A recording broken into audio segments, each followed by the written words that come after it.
የዛሬ ብሎጋችንን ያው ከፊት እንደምትመለከቱት እነ ማስተር ኢሱ ትላልቅ አሰልጣኞች ኢንስትራክተሮች በተገኙበት እና ኢንስትራክተር ካዙ፣ ኢንስትራክተር ረመዳን፣ ኢንስትራክተር ሰለሞን ደፈርሻ ስንቱን ጠርቼ ልጥቀስላችሁ። የኢትዮጵያ ቦክሲንግ ፕሬዚዳንት አቶ አብዱስ፣ እንዲሁም ኢንስትራክተር ሲራጅ ሙሉጌታ፣ ኢንስትራክተር ዳኒ አብዛኞቹ በተገኙበት የዛሬው ትሬኒንጋችንን በወዳጅነት ፓርክ ያዝበለው ብለን ነበረ። ይኸው ሰለሞን ደፈርሻን ኢንስትራክተር እንደምታዩት ኮች እዚህ ጋር ያዝበለው እያላቸው ነው እንዳለ ተማሪዎቻችንም ማለት ነው። እዚህ ጋር አንዳንድ ቤተሰቦችን ይቅርታ ለመጠየቅ እፈልጋለሁ። የማሊያ የሳይዝ እጥረት ነበረ አንዳንዶቻችሁ ላይ፣ ለሱ በጣም ይቅርታ ጠይቃለሁ። ሲራጅ ሙሉጌታ ቂመሳላቸው እዚህ ጋር። ከዛ ካዞ ጋር መጣን። ካዞና ኢክራም እዚህ ጋር ያዝበለው እየተባባሉ ነው።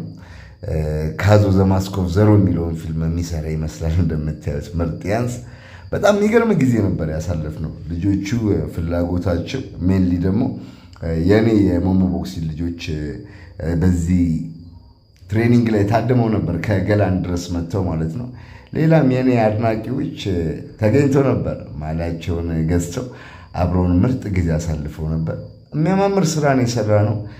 ትላልቅ አሰልጣኞች ደግሞ በአድቫይስም በትሬኒንግም ያላቸውን አድቫይስ ያላቸውን ተሞክሮ ያላቸውን ልምድ ለሰልጣኞቻችን አካፍሎ ነበር። በጣም የሚገርም ነው።